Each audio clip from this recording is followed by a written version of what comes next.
donkey of the day.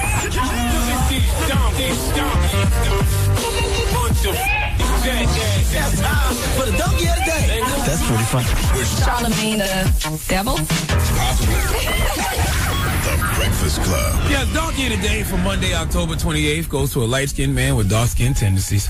The 2013 Bobby Brown, who I call Bobby Beige, Chris Brown, C Breezy. Now, I like Chris Brown, but as we all know, the donkey of the day doesn't discriminate. Now, if you haven't heard, Chris Brown and his bodyguard, Chris Hollisey, that's how they pronounce his name? Something like that, Hollisey, were arrested over the weekend for allegedly hurling a gay slur at a man and then punching him in the face. They said Chris was taking a pic with a female outside of the W Hotel in D.C. and a guy photobombed the pic, and Chris said, "I'm not into that gay stuff, I'm into boxing," and then punched the dude in his face, breaking his nose, allegedly. Chris, who the F do you have around you?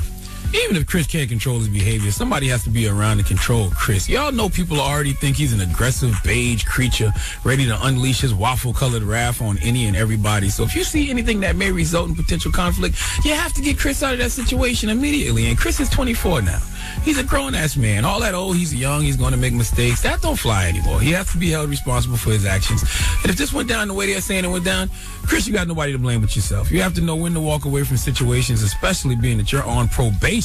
And it seems to me like prosecutors in L.A. can't wait to violate you and lock your beige ass up.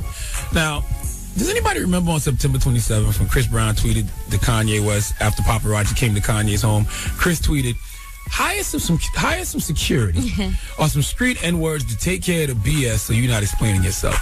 Well, why you didn't take your own advice? Where was your security and street N-words to handle that situation for you in D.C.? Well, they're in jail together. Oh, hold on. No. Let me read this tweet again. Hire some security or some street N-words to take care of the BS so you're not explaining yourself. Well, Chris, since you didn't take your own advice, you got some explaining to do. And not to your fans, not to the media. You got some explaining to do to your probation officer and the judge. And you're going to have to explain why they shouldn't violate you and put you in prison for 4 years. Give Chris Brown the biggest hee-haw. All right. Shouldn't even be in that situation. The Breakfast Club. Power 105.1.